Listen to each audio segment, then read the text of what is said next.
to continue what I regard as unfinished business. What do I mean by that?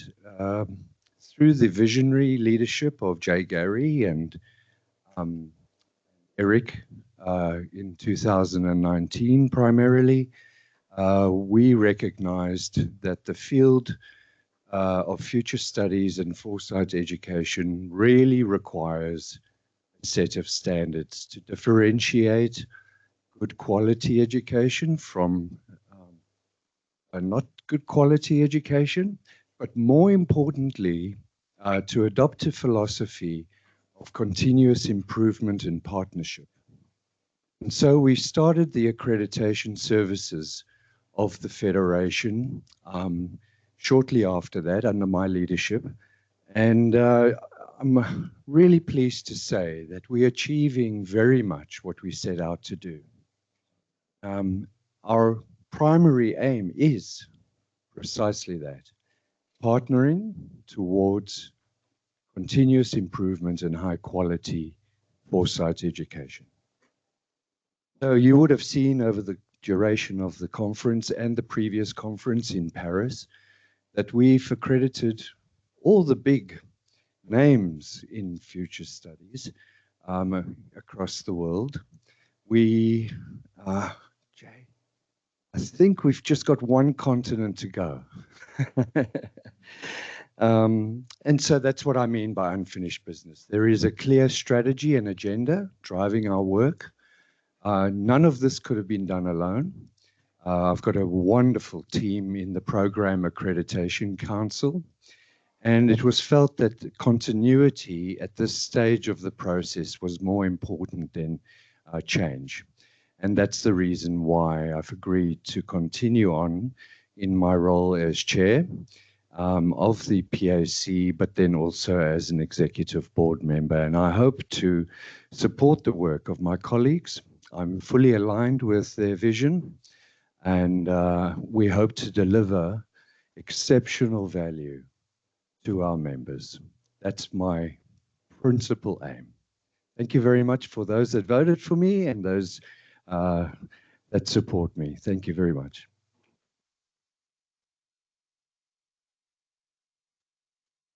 Now I'd like to introduce Rosa Alegria. Hope I didn't spell that sound that too bad. Pleasure to be introduced by Richard. Thank you, Jan.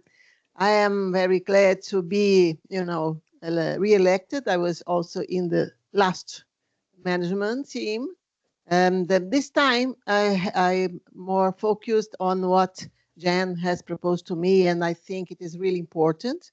I'm from Brazil, and I represent in this contest the movement, the global movement Teach the Future, which has been doing promoting futures literacy all over the world, and Brazil is one of the main partners. Yeah.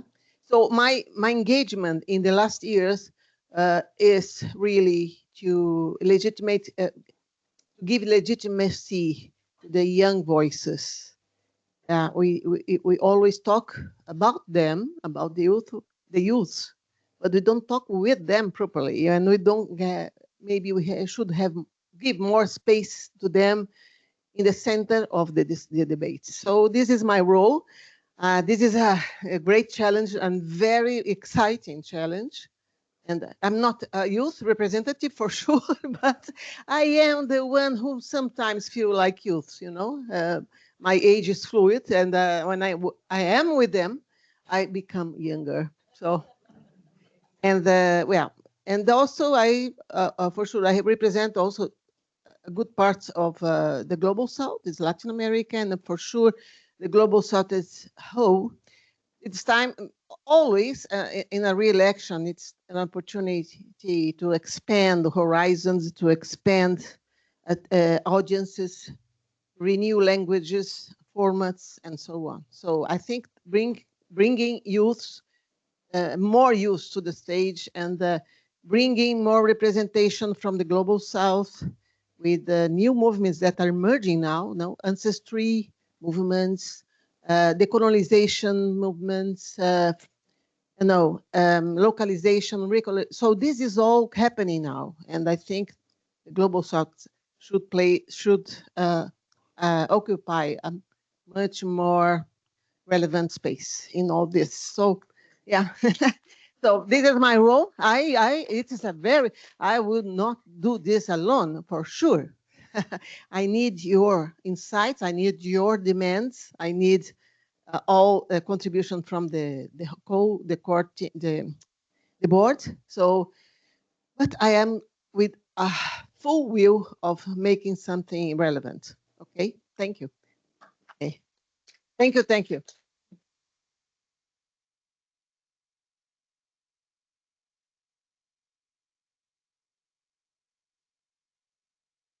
What will be the approach? I couldn't hear. Okay. Okay. Yes.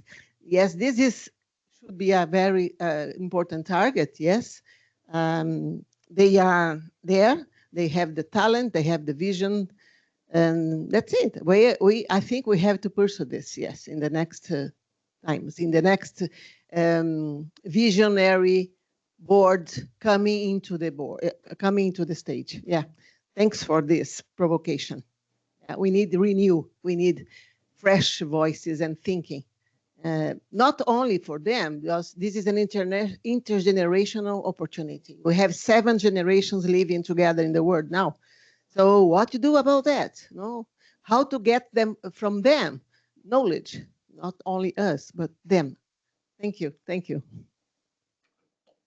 Thank you, Rosa. That was wonderful.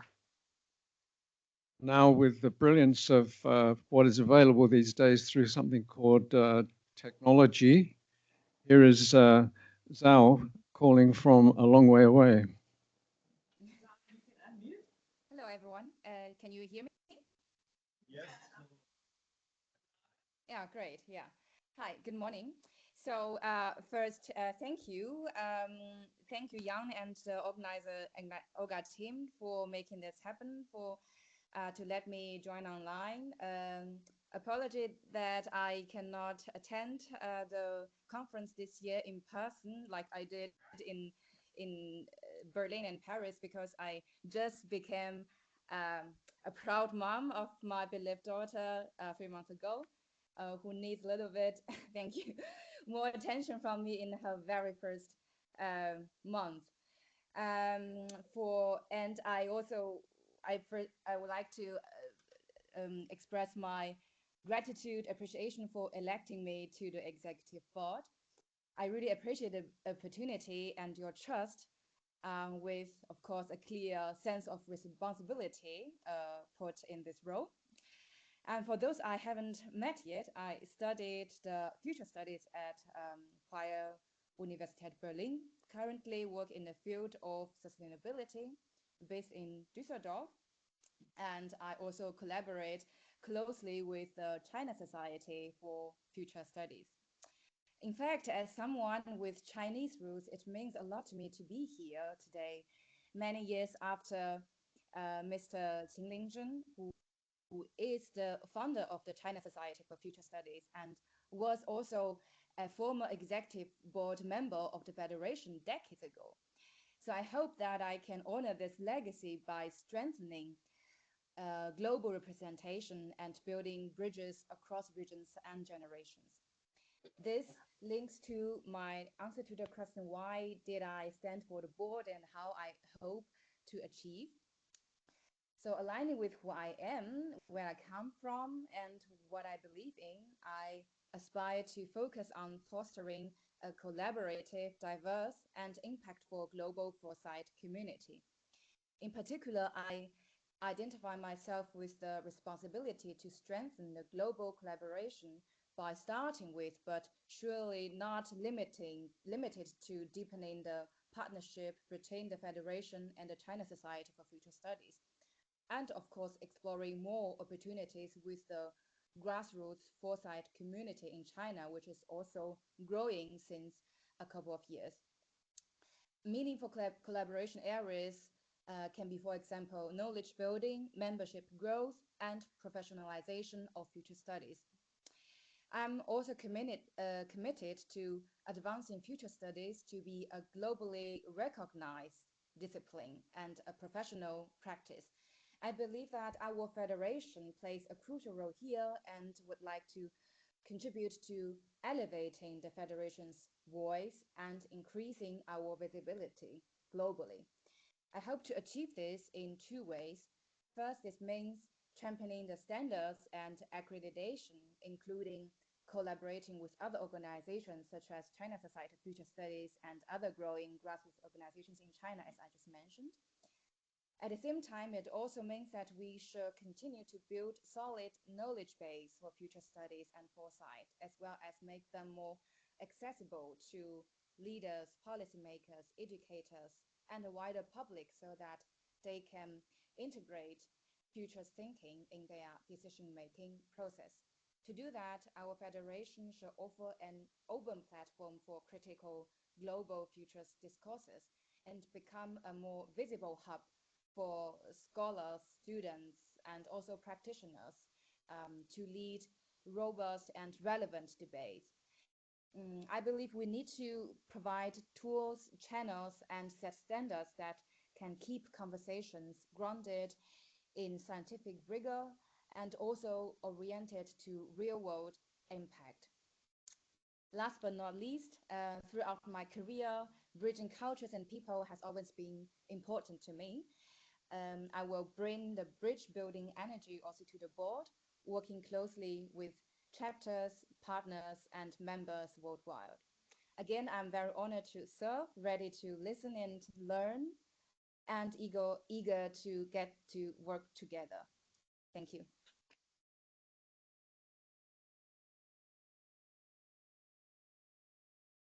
Thank you very much for that. That's a great example of needing to listen with your whole self, wasn't it? Okay, over to Gabrielle. Gabrielle's here.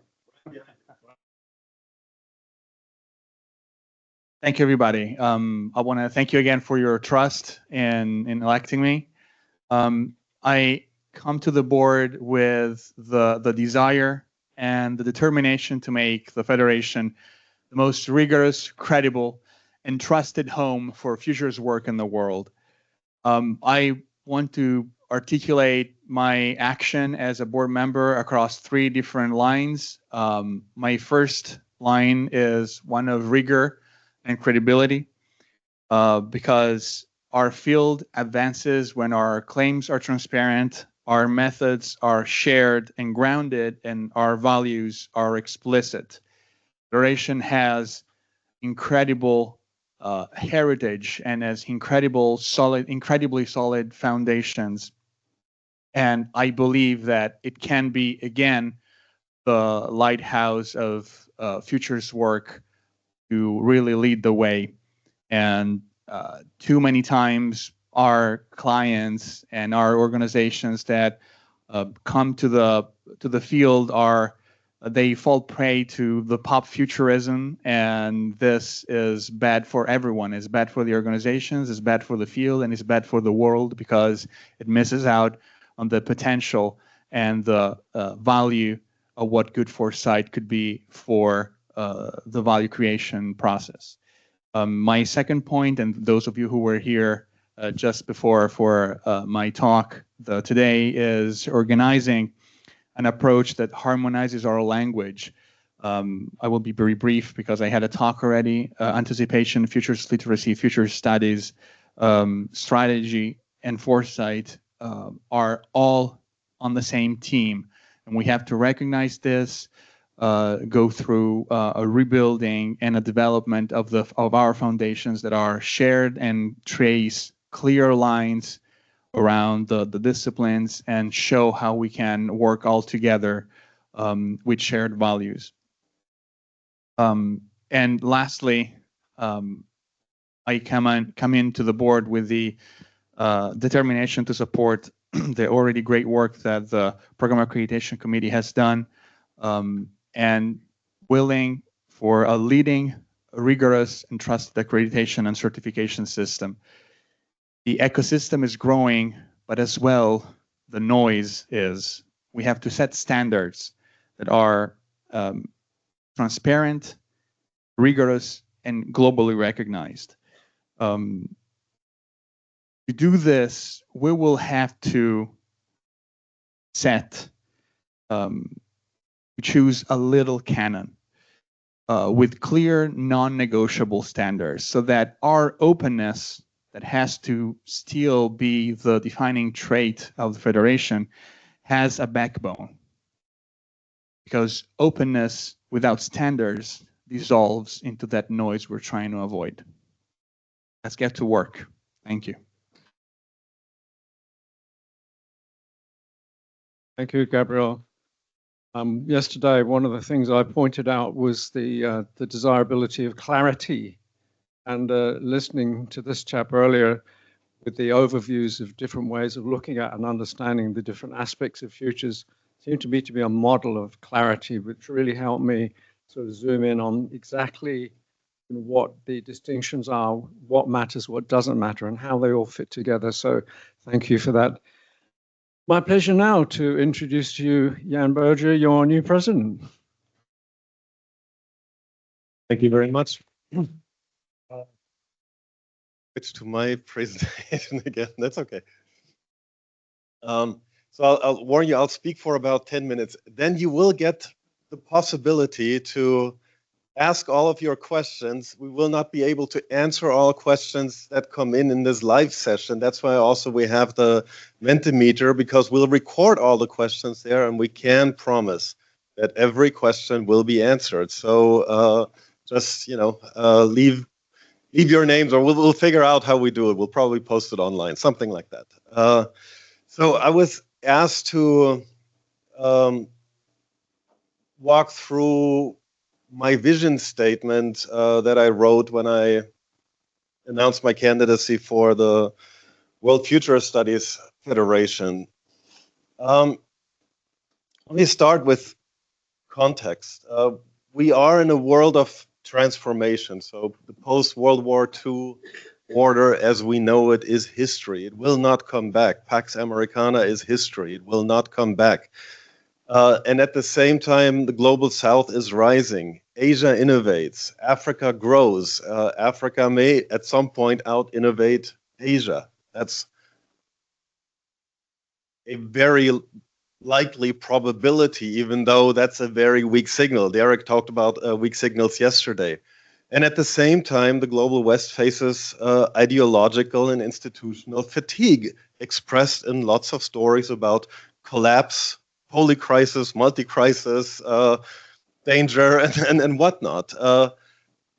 Actually, many Indians do not understand the language of polycrisis. Many Chinese do not. They review the last 50 years. They are ahead of the plan. Then we do have issues of climate, of technology, of demography, and geopolitics. So all of this is shifting very fast, which is why this cries out for a rigorous, independent, globally connected futurist community.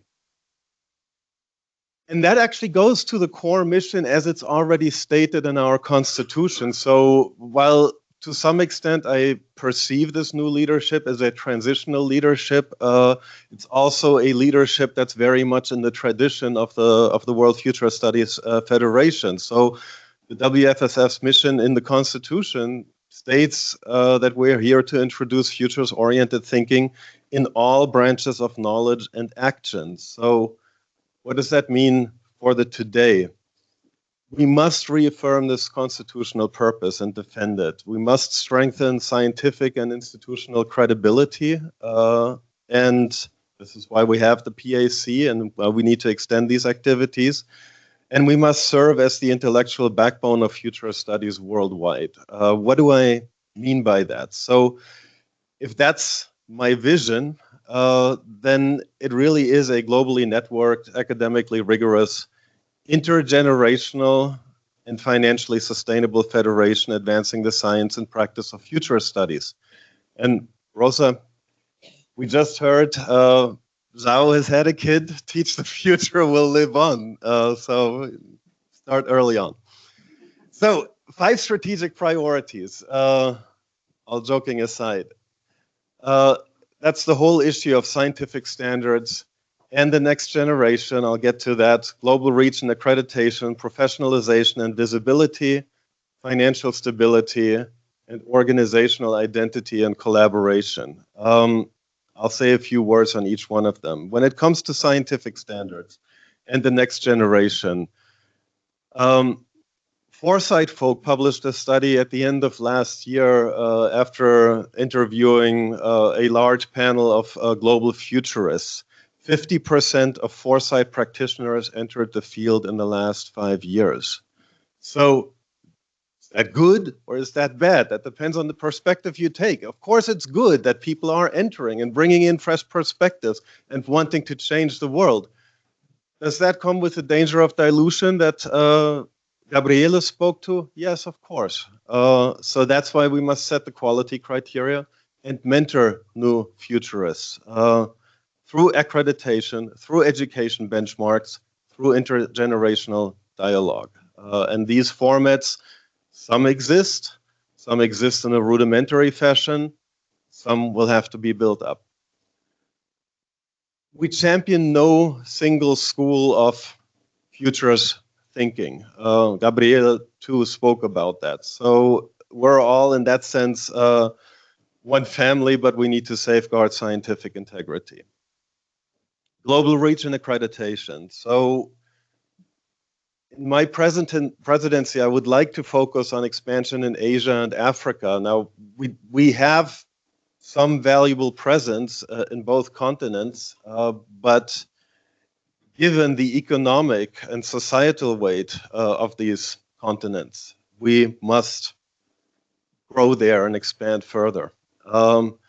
We must partner with universities for accreditation and research programs, but we must also partner with ministries because in some countries, there's no way of setting a foot into a university without approval from the education ministry.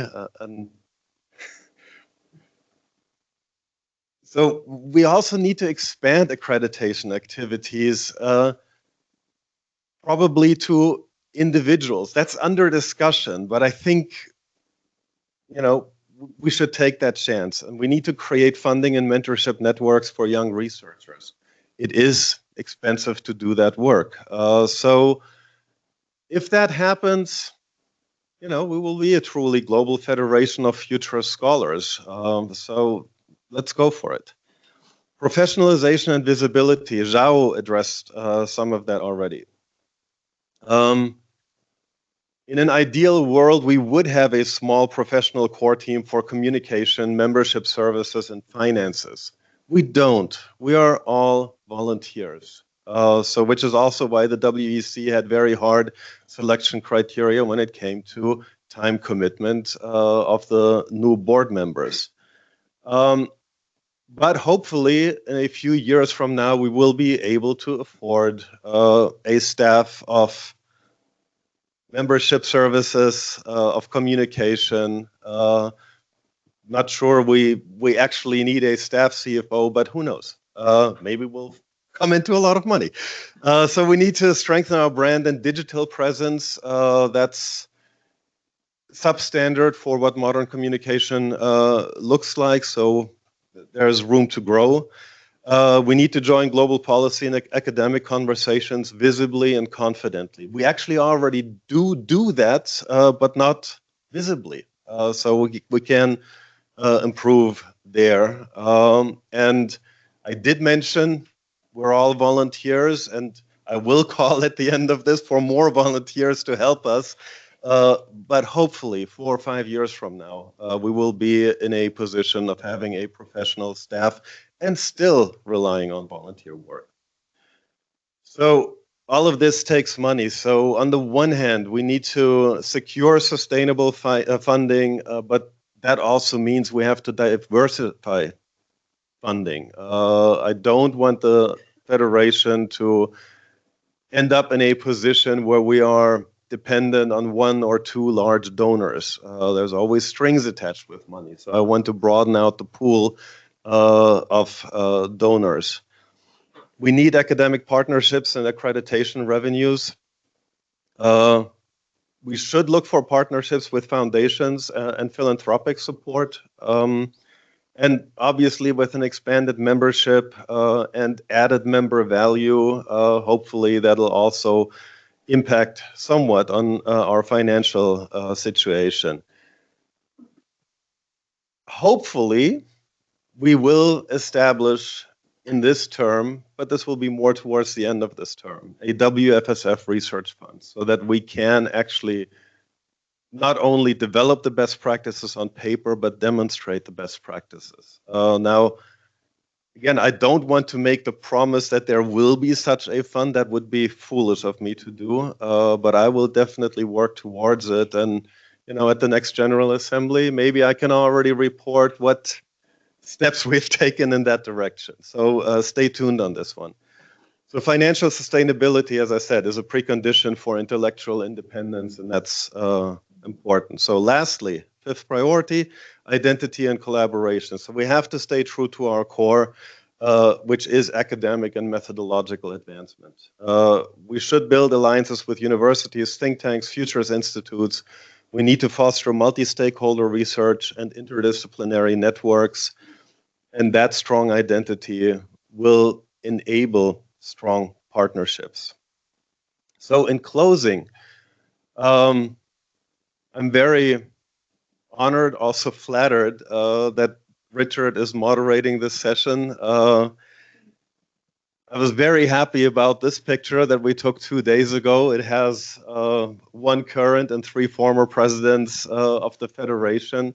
And in the course, in the lead up, you know, I've worked with them. So it feels good. It feels very continuous to me, and I want to cherish this continuity. But we also do need that volunteer energy because that's the Federation's lifeblood. To thrive, we must be animated by self-organizing members who engage beyond formal structures.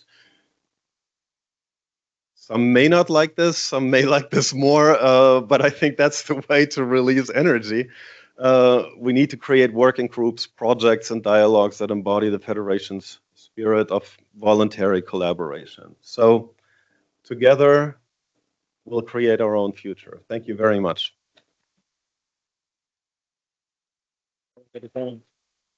Thanks, Jan. Of course, all of us that were involved in the preparation for this event had all sorts of ups and downs. I'm not pretending it was a straightforward job with people scattered all over the planet, and trying to get things done at times was pretty hairy, but we did it. We did it together. We did it cooperatively. Everyone helped, and we have enjoyed the results this week by being here. I wanted to mention something that is not to do with futures directly, that I've been involved in the apartments where Laurie and I live in Brisbane, because it really exemplifies what can be done if you can find the sweet spot for voluntary work. Having been in the apartments for a year, and this is a retirement community, I learned that some older people were having very serious hassles with IT. I was profoundly offended by the kind of material that was cropping up in elderly folks' inbox, and so were they. And also became aware, we did a little survey to find out what was actually going on and what people's needs were, and they were just huge. This technology is that we have is extremely complex. It's being sold to us by people who are more interested in themselves than in us. And there are all kinds of traps and problems and hassles. I don't need to tell you because you all know this. What we did was to get together and say, what is the simplest way that we can make a difference here? And that idea would come into two simple goals, so simple. One, nobody else gets scammed, right? No one else gets scammed. Secondly, if you have a problem, here's where you can go. Here's a list, a moderated list, an evaluative list of the help that's available locally. Now, we did that. People seem to think that we're some sort of wonderkind to have done it, but it was the simplest thing to have that meeting, do that initial work, and see what happened. one of the things that came out, which is really specific to what we're here for today with the Federation, is that we tripped over a group of volunteers called BSOL, Brisbane Citizens Online. And these are people who've had professional lives and have got plenty of time, not sure what to do, and have tripped over the idea that as people who become expert in some little part of tech, they can help other people. So this has grown into a Brisbane-wide network of volunteers that actually helps people where they most need it in this particular area. It's a sweet spot that I was completely unaware of. With that in mind, it seems to me that we're looking here in the Federation for sweet spots and also opportunities. So where is everybody? So it's time now. It's time now for questions. We've got of these if we want to start. We'll get the first one from Menti. The top that we have currently is how much collaboration occurs with other federations and associations in addressing the perceived fragmentation in our discipline, i.e., Association of Professional Futurists.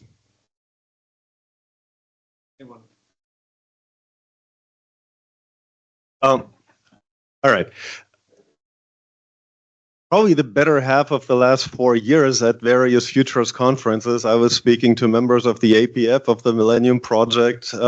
Very often they are double or even triple members, and they're all stumbling over the same issues. So I'm a little tired of debating that we need to do something, so let's do something.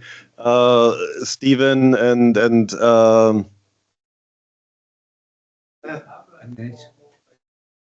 yeah, well, obviously, yes, we do have the formal agreements, but beyond that, like in terms of accreditation, so there are representatives of the APF here who have already approached us to sit down and streamline these activities. Annette, sorry, that was the other name. I don't know if you're here, Annette, but if not, then okay. There was one from the audience. I can't read.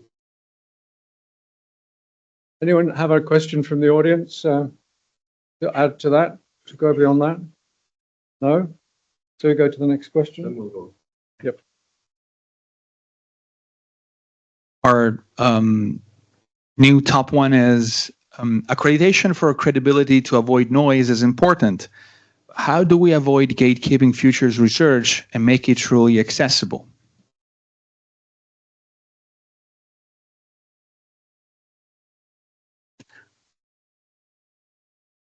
Richard Slaughter gave us the answer to this back in the 90s. That is through institutes of foresight. And when we talk of institutions of foresight, we talk about groups of people organized toward providing foresight education and promoting future studies. Now, that could be through our publications, it could be through our universities, it could be through small business. Those are the vehicles that promote future studies and foresight. I think what we're hearing is that that's because the standards associated with that body of knowledge and what's being communicated to the learners, the listeners, it has become quite variable. And that has had an effect on our credibility.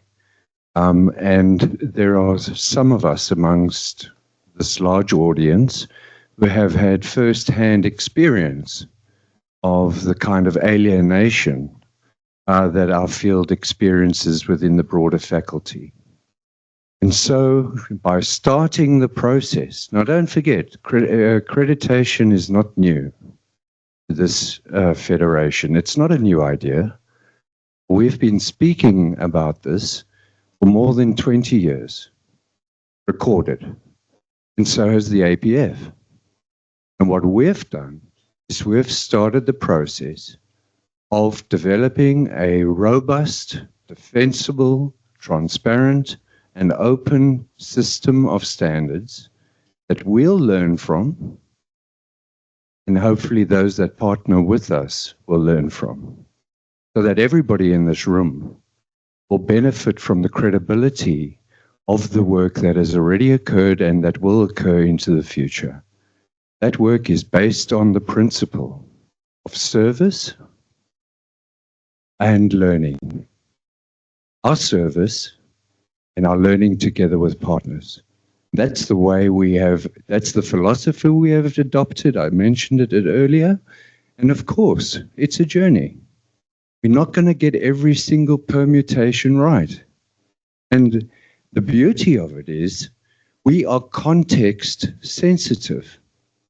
This was built into the founding documents of the Program Accreditation Council. They are publicly available. And so anybody that wants to collaborate with us, we welcome that. But we do ask, familiarize yourself with all the documents that have been generated and all the work that has already been done so that we don't have to reinvent the wheel.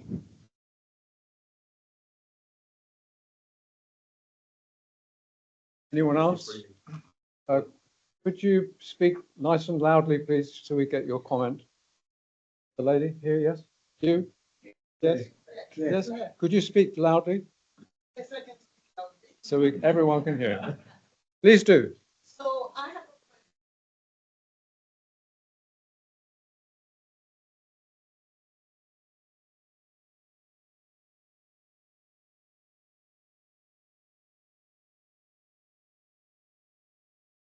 I'm going to have a debate.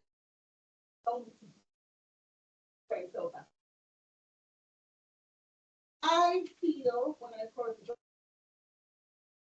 many years ago, I joined because the organization was old, so white and male. And I said, there is no way, as a person in Washington, D.C., working on the world stage, running through Congress, running through the White House, going to have a world future society and a world future federation that doesn't have my voice. And so I was very angry at everything that my name was left off. And I was told I should come here and challenge. So I'm challenging because I believe that I deserve a seat. I run the Human Futures magazine for this organization. Very little help. I do it, I pay my own support team because I don't have enough time. And I believe if there's a seat that's left on the board, I should have that seat on the board. So I'm going public and campaigning today for a vote, so that in the vote, make sure that if there's a remaining seat on the board, that seat goes. I'm a Black woman. I represent Mother Africa. I represent over millions of Black people in Latin America, which I worked as Inter-American to change the institution so that they would have a voice. I worked in America to create National Caribbean American Heritage Month, which changed history in America. I'm a documented change maker. So all of this transformation thing you're talking about, without having someone like me on the board, you are not going to achieve it. Because you need more than intellectual scholarship to make transformational change. You need passion capital, you need emotional capital, you need resilience. And beyond that, to your point, I have been running around Africa at my own expense, setting up centers for sustainable futures in engineering schools at my own expense. So I'm going to accept that there was a mistake when my name was left off of and not go back into a flashback of the past when I was deliberately excluded from things. I'm going to accept the unspoken apology of the nominating team for not including it on the ballot. And that's why I'm here. I'm in a good mood. If I'm emotional, don't take it personal. I cry a lot. That's who I am. But I'm decided to go public because yesterday you talked about what will thriving together look like and how will I have to change. Well, we have to learn to be open with our emotions and our pain. And the reality is, this country is a demonstration of a system that still has to be resolved. 400 years of a colonized future, represented by people like me, from Caribbean region, from the Pacific, from Africa, needs to have a voice on the table of the world future studies federation. And therefore, people, let me be dramatic in my Hollywood moment. I still want to I like to have I see it on the board. I'm not going to do any spot double behind the closed door. If any of you see me, if Jan does not put me on the board or the board does not put me on the board, very rough time because I can be miserable member. But if you want me to be a joyful member, I am going to request for support. Thank you.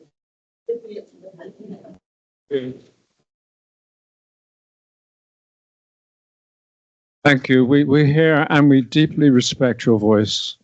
Thank you. Any other comments for anyone? Right at the back, nice and loud, please. I think that's Riel, isn't it? Right. Speak up.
Thanks, Riel. I would venture to say on my own experience with the Federation that this is exactly the place where those tough, difficult, thorny questions are asked and taken seriously. They don't always get quick answers, but you can guarantee that there are people listening and respecting the question.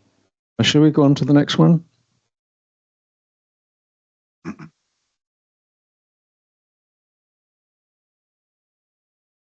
Our top one currently is the link with academia seems very clear. Would love to know how we are also linking with private sector and development sector as a federation.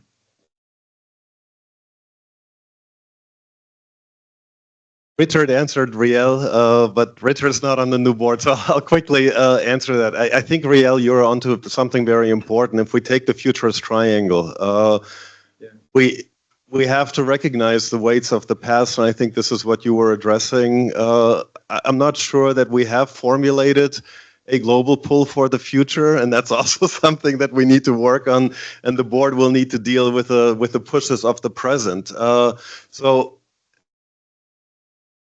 as you said, this will have to be a dialogue. No answer can suffice, but you've probably noticed, and maybe I triggered you to ask that question, that I did frame the history of the WFSF in the post-World War II era, and that does weigh very heavily on my thinking. So I'll be happy to have that dialogue with you and others who want to join it. So sorry.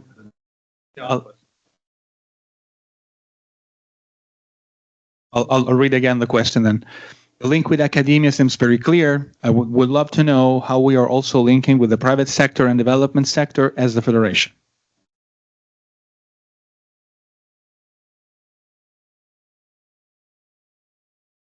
I think that I was one of in the last management. I also talked to Eric and the team. I was also a voice asking for more closer relationship with the private sector because we have evolved. not as if the private sector is a model of legitimate development, sustainable development. Not yet, but they are trying. Some of them, some few actors in this field are truly looking for expanding their role in the world. There are few, really, but I think we should look at, we should look at these private sector actors that truly legitimately want to contribute to a real sustainable development for society and the world. And I think it depends, depending on my suggestions, yes, we will reach this these actors that, to make it to foster our financial sustainability. But we have to have an eye, a very careful eye on this. Not easy, okay? So the question's quite right. The Federation is built on the back of scholarship. As you all know,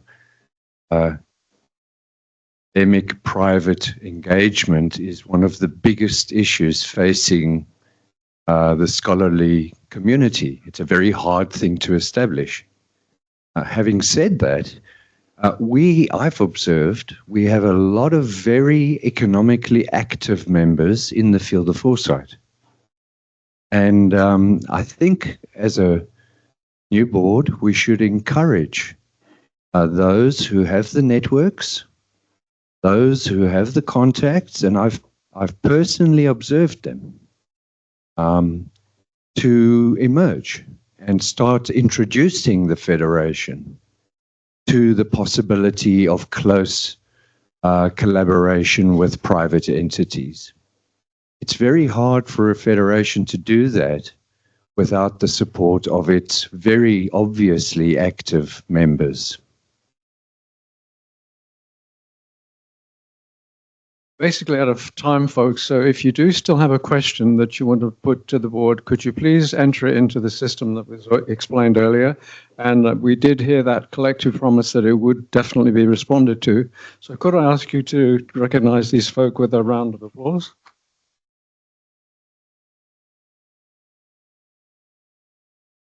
Thank you.